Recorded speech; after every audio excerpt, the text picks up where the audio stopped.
You're listening to the Back Porch Talk podcast. Danny and Jason had many discussions and debates on the back porch while making pivotal investment moves with assets. That's right, with trading cards. They welcome you to the back porch and right into those discussions about current sports news with a fresh and unique twist. So come on and join us.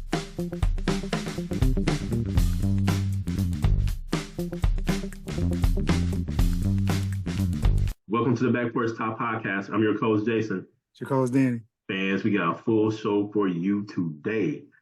First, we'll get right into the NBA playoffs.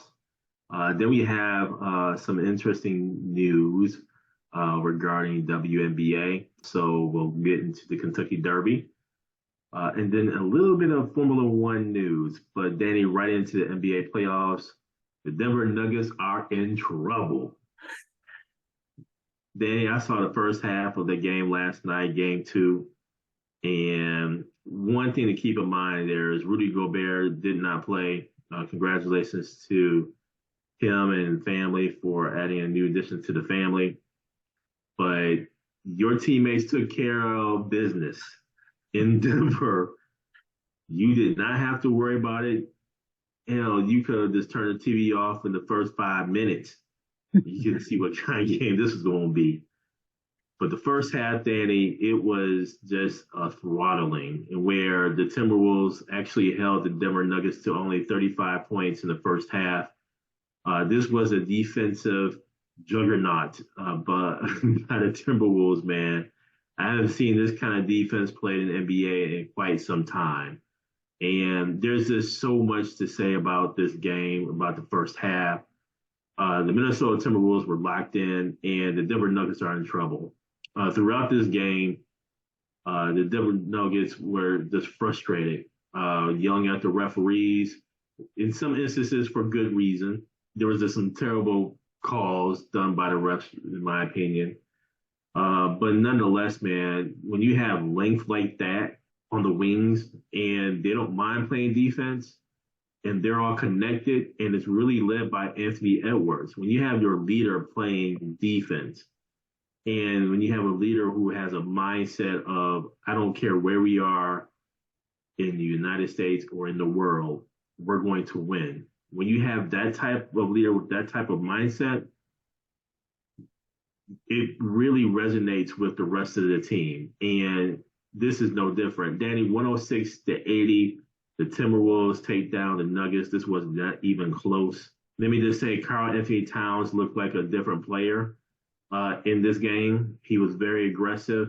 Yes, he shot a couple of threes, but I saw a ball fakes from the three where he actually just drove the ball in. It was a very, very physical game. The refs let them play, and I absolutely loved it, because it reminded me back of the 90s, back in the 80s type style game, yes, man. Yeah. And this is the playoffs. You let them play, but at the same token, you got to control the game. Man, just what a defensive showing by the Timberwolves. 27 points by Karl Anthony Towns, 27 points by Anthony Edwards. The bench, Garza had 14.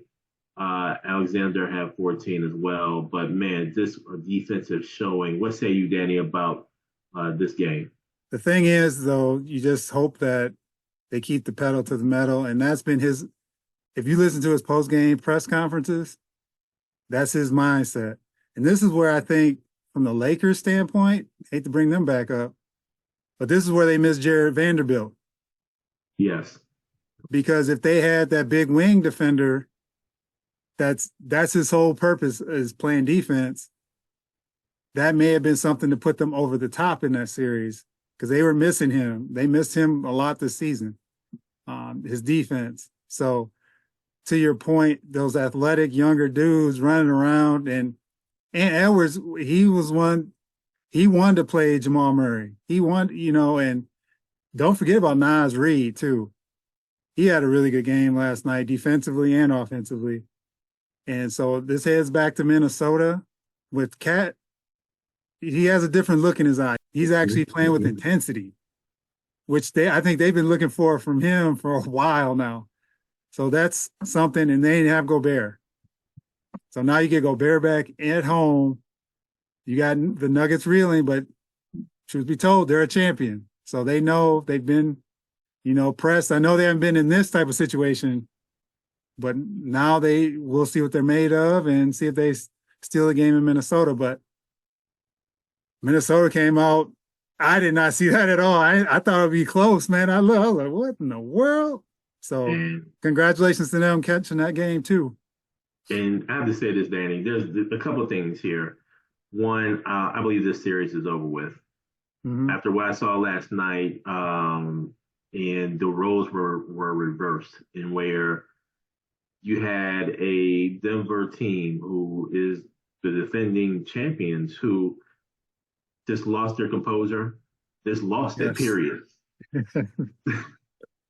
I mean, you have Jamal Murray throwing stuff on the court, man, throwing stuff at the referee. I mean, you have the coach getting the referee's face. I mean, it was the complete opposite, and that all stemmed from the defense.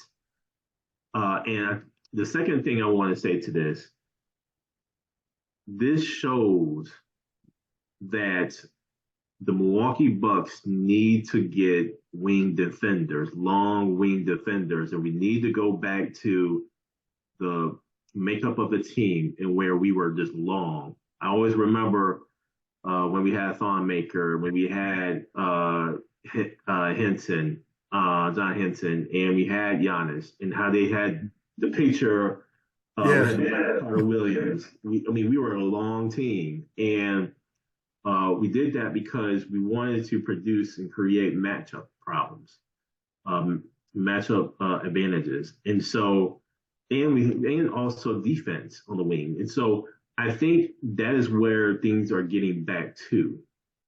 The other thing I want to say about this, I am so glad that we got our championship when we did, because I think the window is closing if it's not already closed. And the reason why I say that is because unless the GM and the Bucks organization have a different mindset change of personnel, we're going to be faced against the Anthony Edwards.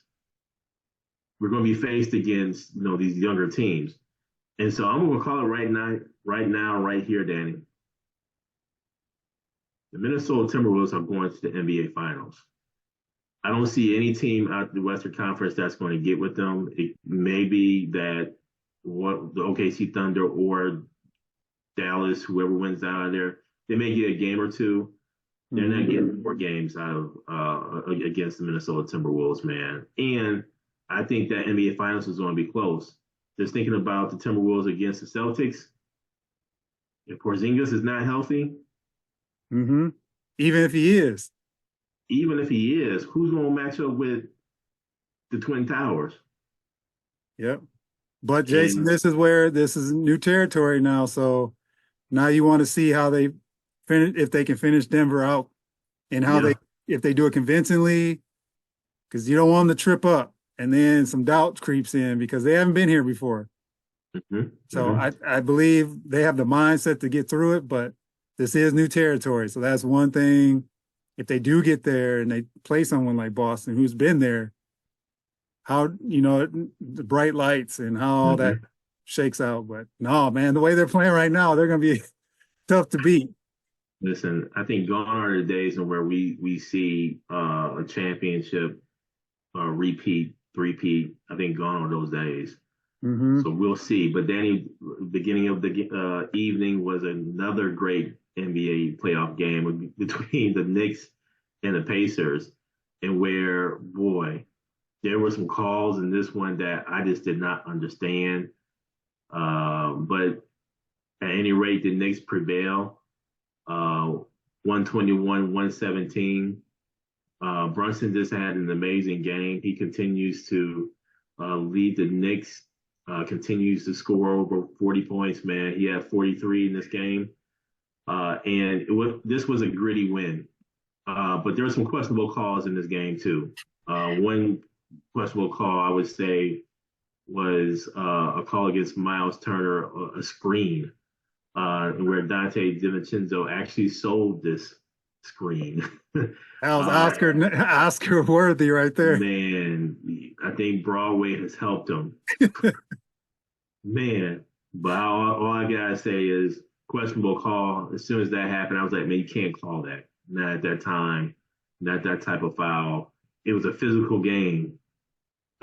So yeah, that was just a questionable call all throughout. I'll say this, Danny. I think this series is going to going back and forth between 6 and 7 games. My concern for the New York Knicks is their bench. They've only played three people off the bench, barely. That, quite honestly, where you had Robinson playing 12 minutes, McBride playing 11 minutes, and then Oshawa playing 4 minutes. So you really only had two players. You only went 7 deep. I think Tibbs is going to mess this up, man. I really do. I think he runs his players into the ground, runs them too hard, and then those could be critical. What say you, Danny, about these New York Knicks Pacers? Jason, at the end of that game, I think the referees were at the review table more than the actual game action because there were a couple calls. The 1-2 where the ball went off, it looked like the Knicks, but they gave it to and so the Pacers, they got a raw deal in this game from the officiating standpoint. At the end, you watch someone like Brunson, he doesn't force the action. Like he plays within, even though he gets he's averaging like 18 in the fourth quarter over the last whatever number of games, 4 games, but he doesn't force it. Like he's not taking these crazy shots. He's getting to his spots and making these shots or, passing. And all, Josh Hart, DiVincenzo, OG, they're all, doing what they have to do, but it's Brunson, man. He made some tough shots last night and he made his free throws. So if you're a star player, you got to make those free throws because the ball's in your hands. And the Bucks know that well and good with Giannis. So if the ball's in your hands and you can't make your free throws, you can point the finger everywhere, but you got to look in the mirror. And he went 8 for 8 last night, and he needed every one of them for them to beat Indiana because Indiana was up 7 like 3 times in the fourth quarter, and New York just kept coming back. There are some crazy turnovers too by Indiana. It was helter skelter, but it was a great game to watch as a fan because it was hype. The crowd was loud. They had all the stars. Yes. Up front. New York, and so it was a great game. I'm looking forward to game 2. See how Halliburton plays because they said he had back spasms, which may have impacted his play last night because the starters didn't play well. It was the bench that really played well. Miles Turner played well, but the bench carried them last night, especially towards the end. So, yeah, raw deal for Indiana, but looking forward to game 2. If it's anything like game 1, this is going to be a great series. And Danny, there's no shortage of sports happening this past weekend, where we actually had the 150th running of the Kentucky Derby, where Mystic Dan wins by a nostril. Oh man, what a close race! The Kentucky Derby is an event, not only on the track but around the track, around the arena, the stadium, or even outside of the track.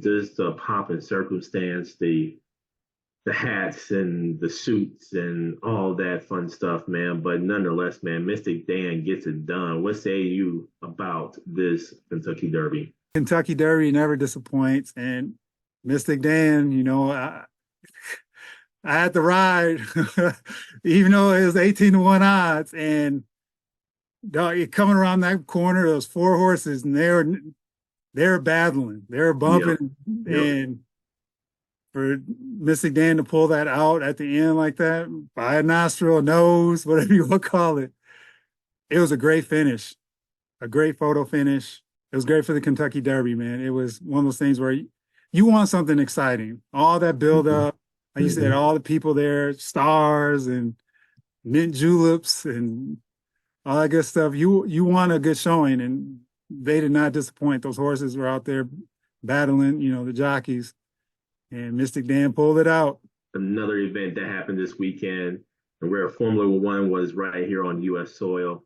and where they were down in Miami. And I have to say this, man, what a shocker, what a surprise, and where we actually have a different winner in the race, and that being Lando Norris, and where he has won his first Grand Prix. Congratulations to him. Congratulations to McLaren.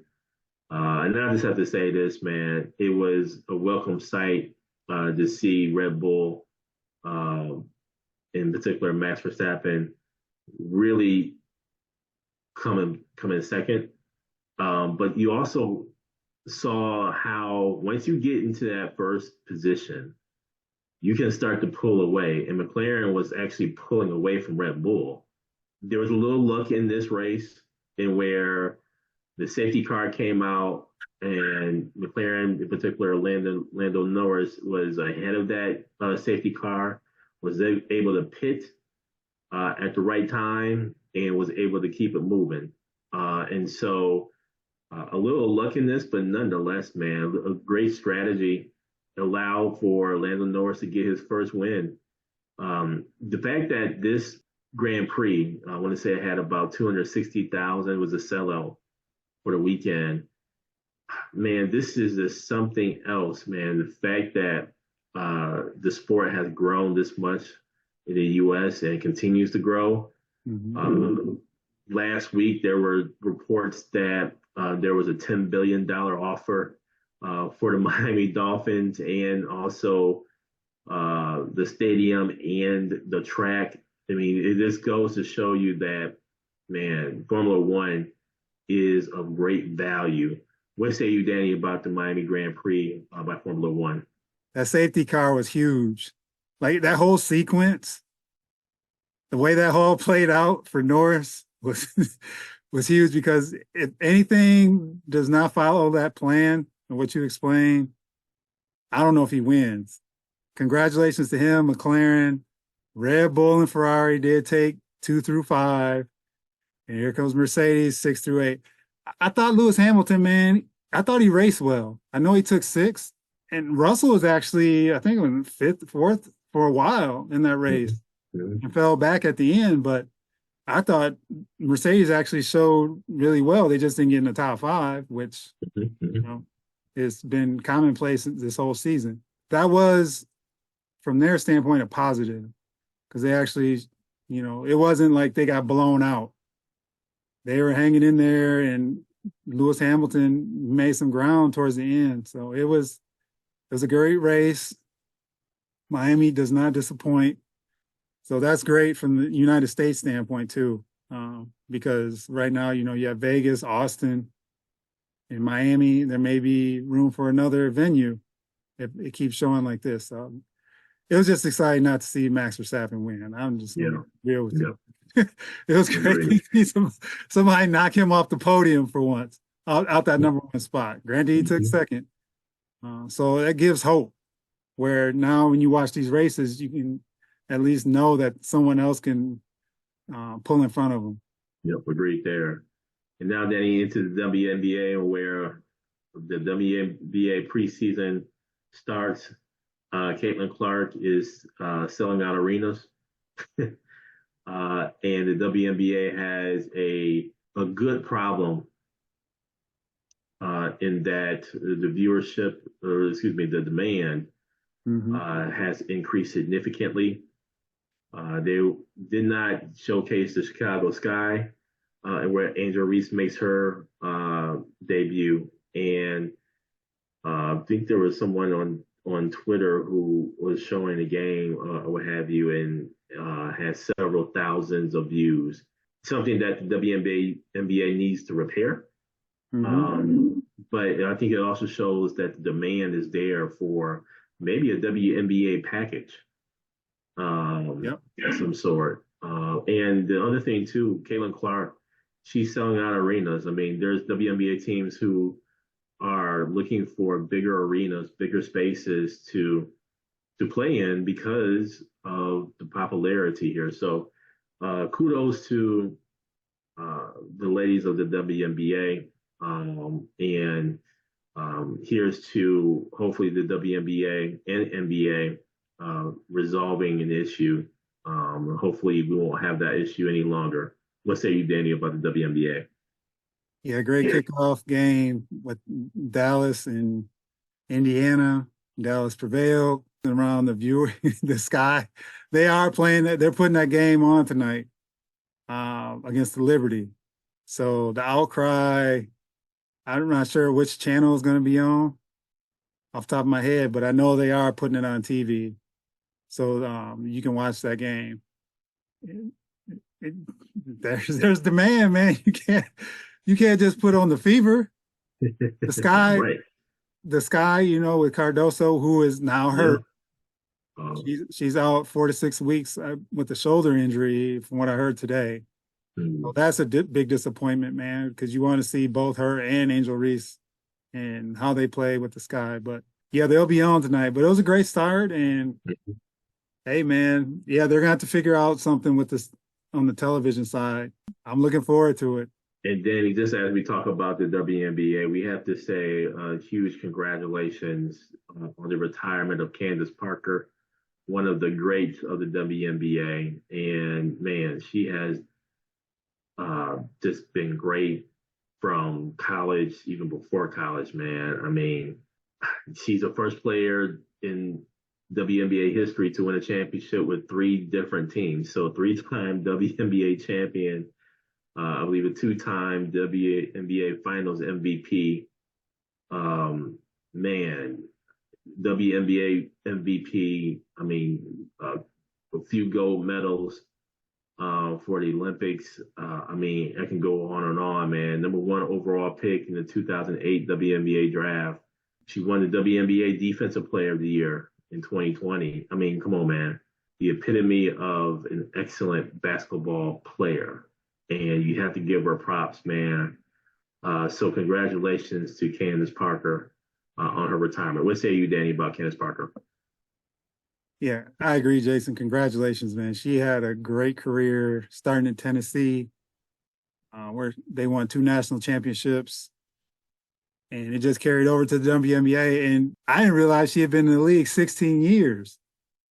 Neither. I thought I was like 10, but I was like, dang, 16? But she's had a great career, man. She's won at every level. And, she has the gold medals as well. And now she's in the broadcasting with the WNBA and NBA and doing a great job there. So now it's on to the next stage of her life. But no, man, she was always someone fun to watch. A big, being a taller player, her athleticism, just her game in general was good. Mm-hmm. She was one of those throwbacks too. She made a mention on her IG post, about her and her injuries, which she was a throwback, man, because she played through a lot of stuff that was not publicized. She mentioned the foot surgeries that she went through and multiple and just other nagging injuries. But it's for the love of the game. Just want to say congratulations. And somewhere her jersey will be hanging in the rafters. Thank you for joining us at Back Porch Talk Podcast. You can also join us on Twitter by tweeting us at @back_podcast. For more information, you can go to our website, which is backporchtalkpodcast.com. You can also email us at backporchtalkpodcast@gmail.com.